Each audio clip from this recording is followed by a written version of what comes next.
My sister asks, in what way or matter should a wife correct her husband when it is a matter of harm, something that displeases Allah, without angering him and displeasing Allah?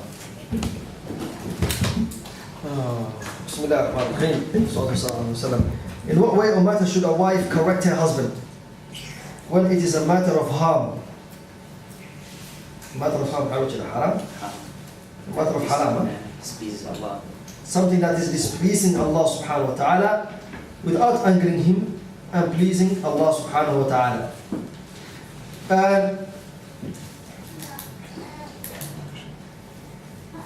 we have to understand inshallah ta'ala, and this is the next week's lesson inshallah, regarding some of the kibr that is in man. Next week we're going to talk about the issue of the rights of your husband over the woman, the rights of the wife over her husband. Next week inshallah ta'ala. One of the problems that sisters will face with their brothers is the matter called kibr. How can you rectify me? How can you correct me? Who are you to tell me this? This is called kibr and ghurur. We need to let go of this kibr and ghurur by remembering that Allah subhanahu wa ta'ala is al-mutakabbir. Sometimes men can't even forgive their wives. This is because of a kibr, pride. You need to understand that if you don't have rahmah towards each other, then Allah will not have rahmah towards you. So inshallah ta'ala, this sometimes plays in the matter of pride. Sometimes men don't take advice because it's from the wife, they think she's injured her pride, his pride and so on. So inshallah ta'ala, the best way would be, I would advise a sister, is as I said, look for the best opportunities and present it in a way that will not make the husband upset. By mentioning maybe the hadith of Rasulullah or something like that before you talk, by advising him or saying to him, let's listen to a lecture, and you already planned it and it's regarding a matter in which he's involved. Look for the best opportunities. When you are best talking and you're laughing, that is the best chance. He's already given up his defense. Now is your time to attack. When his guard is down, and that's the best time, that's in the night when you are alone with your husband, and that's something we have to speak to the brothers. Brothers, sometimes they don't give their wife time. That's what we're going to speak about the next week inshallah ta'ala. He comes back 1 o'clock in the night, and the miskin is sleeping. Every single night, he's coming back 1 o'clock, and the miskin is sleeping. Why? Why? Haram. Where is the rights of your husband, your wife over you? Where is that night that you're supposed to sit with each other? Hasn't she got feelings? So this is something we're going to speak about next week inshallah ta'ala, regarding the problems regarding the brothers inshallah ta'ala on their side.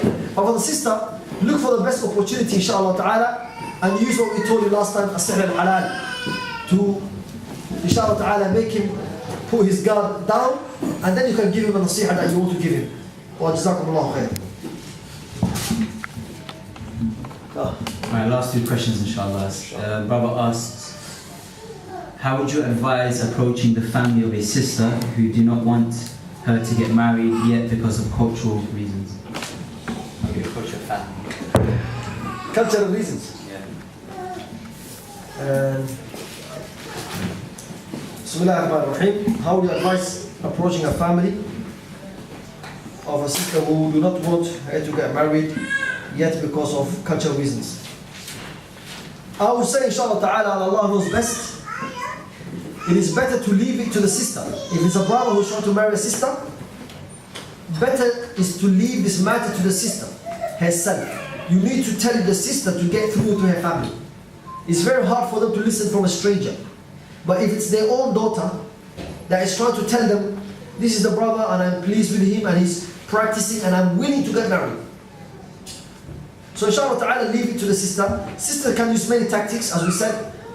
Sometimes talking to her father frankly, face to face, giving him the nasiha, telling his husband is pleased with Allah and Allah is worshipping Allah and there's no grounds for racism and so on. If he does not listen to your advice, try to use some of your elders, your uncle, or a local sheikh that they love to listen to. Or as we said, your cousins or your aunties. Use some of your relatives to have an effect on your parents. If not, as I said, sometimes you might say issues like, you might see how it ends. You can say, I will get divorced, I will get married whether you are allowed or not. The Sharia allows me to get married. I will get married to him whether you allow me or not. You can try this, and sometimes it might work straight away with your daddy, he said to you, okay, I'll get you married, and so on. So inshallah ta'ala, the best tactic is try to use the sister. It's her family. She knows them better, and she knows what works better with them, inshallah ta'ala. And you have sabr, inshallah, and Allah will make things easy for you, inshallah.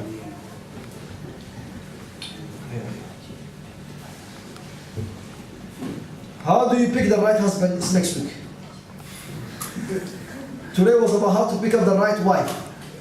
And as I said, you cannot see what we spoke about today in a woman. How do you do it? Look at her family history. It's important. Look at her dad, look at her mom, look at her auntie, look at her sisters. Look at the people around her, what she grew in. She might be different from all of them. How are you going to find out? By talking to them. You need to talk to each other. It doesn't matter, as I said, brothers, how long it takes. Because marriage is a serious, decision that you're going to reach. So you need to talk frankly with each other. Talk about everything. Get the other person upset and see how he reacts. You need to talk to that level, to know each other better, inshallah ta'ala. Because a marriage is a serious matter. You don't want to get into it and then end up divorcing, because it's not something good, inshallah. So how do you know the rights of the husband? How do you find the right husband? We're going to speak about it next week, inshallah ta'ala. Yeah.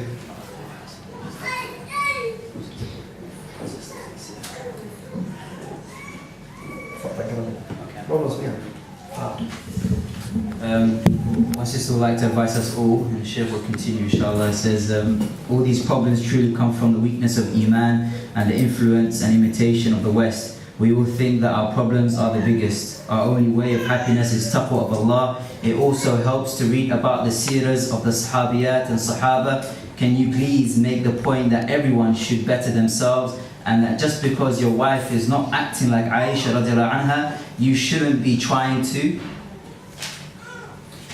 follow the example of Prophet ﷺ and vice versa. For when Allah asks about the haqq of your spouse on the Day of Judgment, we cannot say because he did not feel his haqq for me. Before we think of our own rights, we should be thinking, are we fulfilling theirs? Jazakallahu khairan. Allah subhanahu wa ta'ala reward her for this nasi'ah that he's given us. Inshallah ta'ala, most of this will be, we'll speak about it next week, inshallah. And it's very important to understand the marriage of our Prophet Muhammad sallallahu alayhi wa sallam. How was he a husband and how was he a father? The reason we need to understand him and imitate him, we don't need to just imitate him, my brothers, in our physical appearance, by growing the beard and making our trousers above the ankle and so on. We need to imitate sallallahu alayhi wa sallam in everything. For verily he was the best amongst us in every matter. So the way we imitate his sunnah, if we were to imitate his sunnah in his house, trust me brothers, every family would be very happy like the family of the Prophet sallallahu alaihi wasallam. You need to understand that it was just a natural family. There was nothing very strange in it. It had its ups and downs. It had problems. It had wives raising their voices against the voice of the Prophet sallallahu alaihi wasallam. So who are you? Who are you? We need to understand the reality of the marriage before we need to get into it, inshallah ta'ala. You need to develop a lot of sabr. A lot of sabr. A brother who's very nervous, who's very angry, he definitely needs a sister who's very merciful. If he finds the opposite, a one who's very angry like him, they won't reach nowhere. They won't reach nowhere. So inshallah ta'ala, we will need to understand this life very closely next week, inshallah. And especially we're going to speak about the role of husband. Since we said you are the qawana, you are the one who's in charge, you are the one who's a leader. So what is your role? How do you play? Majority of family problems, even though it might come from the side of the wife, but you are the one who needs to tackle it. How are you going to tackle it, my brothers and sisters? That's how family goes on. There are many problems and no family is perfect. So inshallah ta'ala, we're going to speak about this next week, inshallah. And it's right, it's due to the weakness of iman. So we need to strengthen our iman, inshallah ta'ala. And we will give some nasa'ih next week, how to strengthen the iman and how to strengthen the bond between the family, if Allah subhanahu wa ta'ala gives us a chance. Wa jazakumullahu khair. Jazakallah khair. Inshallah, we'll end it there regarding the muhadara, inshallah. May Allah Azza wa Jal accept our deeds, and may Allah Azza wa Jal reward our Ustaadh, our Bushra.